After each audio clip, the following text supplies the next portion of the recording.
Wagwan, this is King Swank. Thank you so much, King Swank, for coming in. You did such a good job. Loved hearing your set. But let's talk about each song you performed. Why did you choose these songs in particular?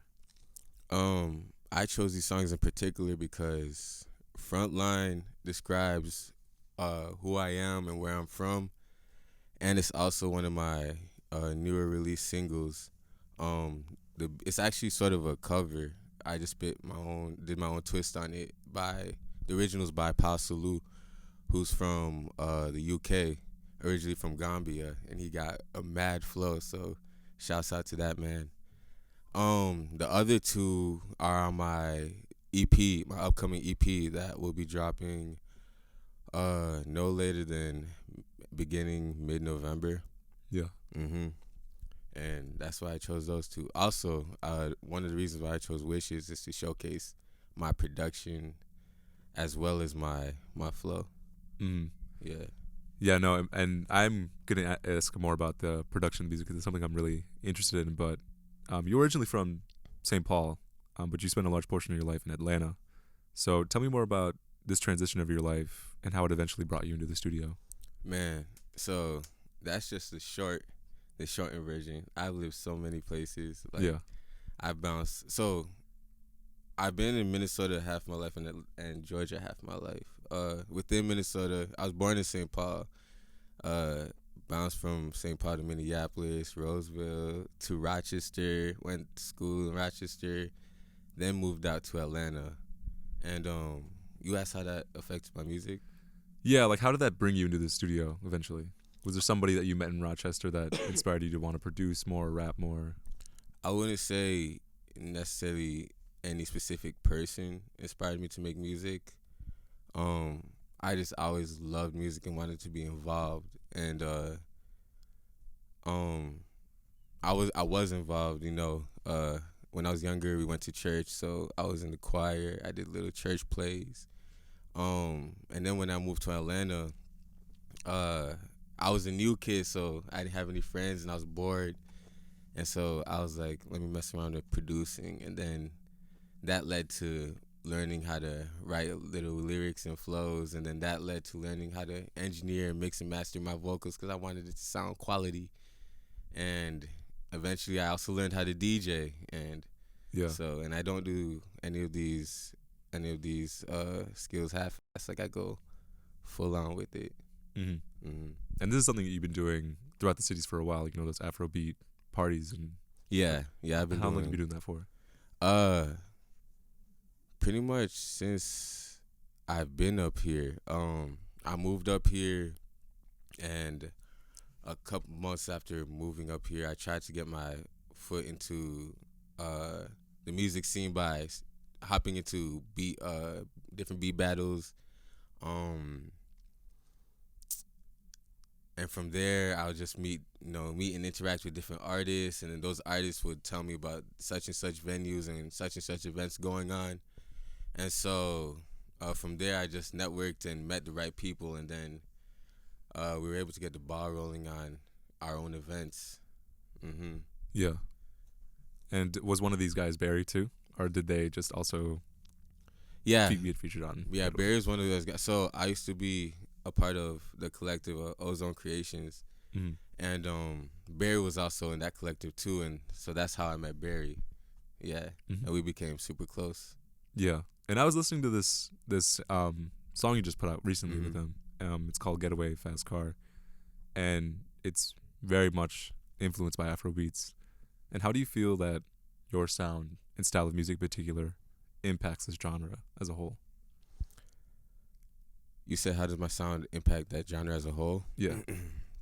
um, I feel like my sound brings a little bit of flavor because I grab so much inspiration for so many different things, and I apply that to my track, whatever genre it is. So even with the Afro beats, I like to throw in a little bit of dancehall vibes or a little bit of rap flows or things like that, just to give 'em my own little flavor and spice. Mm. Hmm. And who are some of the best flows that you've been hearing now from like recent music, recent rap artists? The best flows, Yeah.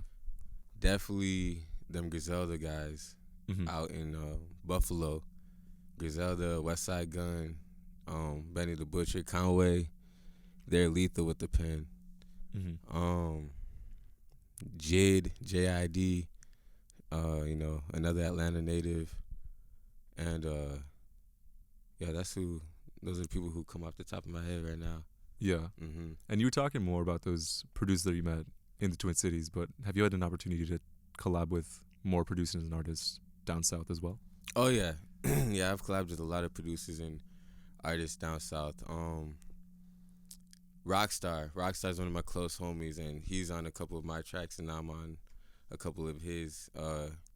He actually flew up here to hit the stage with me for my headlining show at 7th Street, Nice, and congrats. yeah, so yeah, I'm still tapped in with the Atlanta scene, and that's home. Like my parents are down there, my brothers and sisters are down there, my aunts and uncles, like that's home.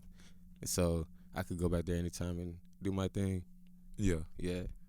And what made you want to come back to the Twin Cities? Was it the music? Was it the people? um, well, definitely the music was one thing because when when I was in school here, like early middle school, and beginning of high school, or right before high school, I was starting to tap in with the Minnesota scene. And so I was peeping like people like the standard, like Allen Kingdom, Bobby Raps, Corbin, Simon, who's one of my all-time favorite producers, and it's a blessing that he just happens to live here too.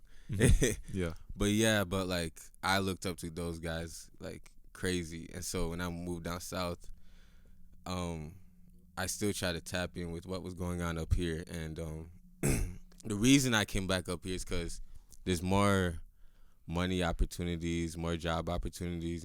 Down south, it can be fun, it can be lit, but it's people can be struggling down there too. Mm-hmm. Minimum wage is still like 750, 725 down there. It's insane. So yeah, so I came up here to further my education, get a better job, and also grind down on my music. Yeah. Especially because the music scene out here is so untapped. At least with the people nationally aren't really tapped in with what's going on out here, and so when it blows, it's really gonna blow. Mm-hmm. Hmm. Is that something you try to write about in your music a little bit more? The poverty or minimum wage, in cities like Atlanta. Not too much. Only if it's affected me personally. Um, I don't necessarily. I feel like I know. I only know how to tell my story best. Hmm. Yeah, Yeah.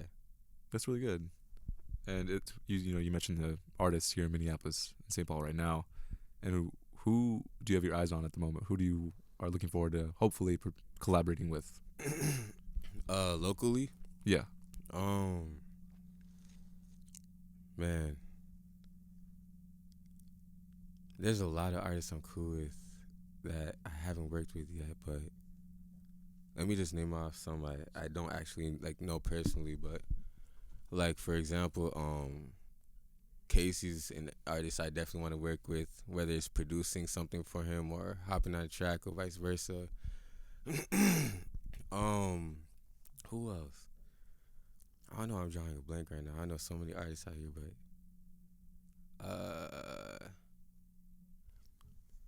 she's a friend, but my girl LaBianca, Mm-hmm. she's super. Like we're close. She's a very talented, amazing artist, and it would be dope to get a song with her too. Yeah. Um.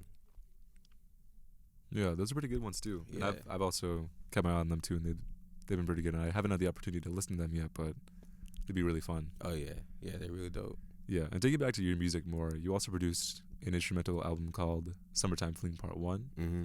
And what pushed you to create an album that entirely consisted of instrumentals? Um. The reason behind or the inspiration behind that project was honestly I was just making a lot of beats at the time. I was really in my production bag and I wasn't writing as much as I am now. And so um at the time I was inspired by producers like Flying Lotus, The Alchemist, Jay Dilla. who wouldn't necessarily just make beats for artists to just rap on, but they'll make beats that would tell a story, or beats you could sit there and take a long car ride to or study to. And so I wanted to form a project that did the same thing, that gave you the same feeling, that would take you on a quote unquote trip. Yeah. Yeah. And with Jay Dilla, right? He's very much known for his not only the style and how good his music is, but also the equipment he used. And if you're willing to share, what pieces of equipment do you feel are absolutely important and that you use constantly throughout your own production of your own music? Me personally, I have a lot of different MIDI controllers. It just depends on the type of beat I'm making, but like I have an Akai MPK or an Akai 45. I'm forgetting the name.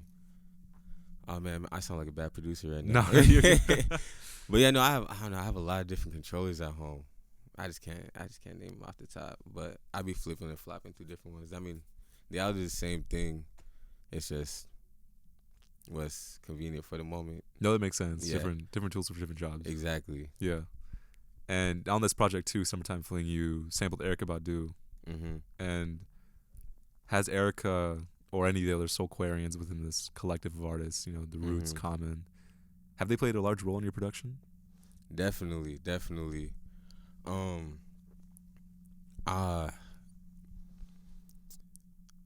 Erykah Badu's sound is just so refreshing, and the Soulquarians, those guys just went so hard for their time. I can't really deep dive too much into the Soulquarians, but like, let me just go off of like the Erykah Badu, like Andre, for example, just another Atlanta artist too. Like his sound and the whole Dungeon family, their sound just made me want to experiment more with just, I don't know, just like trippy vibes and down south influence and instrumentation. Yeah, I don't know if I correctly answered that question right, but No, you're good. Yeah. Yeah. It is interesting to see like what and who plays a role in your music. Definitely. And Andre, I could definitely see too. Yeah. You're going to have the songs that he even performed in this set. Mm-hmm. But yeah, no, very, very good. Very, very instrumental. Yeah, what else do you got coming down the pipe? You got any shows or projects in the works right now? Yeah, like I said earlier, I got an EP coming out beginning mid-November. As far as shows, I'm chilling right now in shows. I've been doing a lot of shows this past summer, so I want to sit in the studio and just pump out singles and a couple projects. Yeah. Mm-hmm. Well, sounds good. Well, thank you very much for coming in, King Swank. It was a pleasure having you in. Definitely. Yeah. Thank you for having me. Yeah.